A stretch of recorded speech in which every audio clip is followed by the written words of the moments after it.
అంటే గొడుగు పట్టుకుని వెళ్తున్నవాడు ఎండగా ఉందని విడుతుండగా వాన కురిసినా రక్షింపబడినట్టు.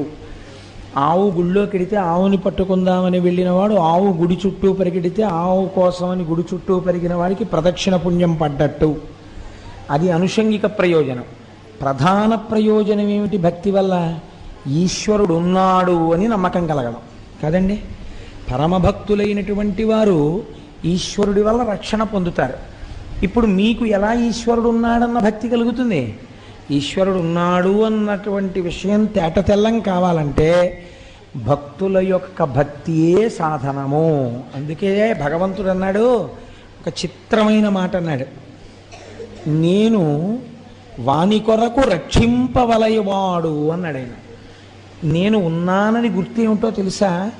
ఎవరు భక్తిగా ఉన్నాడో వాణ్ణి నేను రక్షించాలి. వాడే రక్షణ పొందకపోతే కొన్ని వేల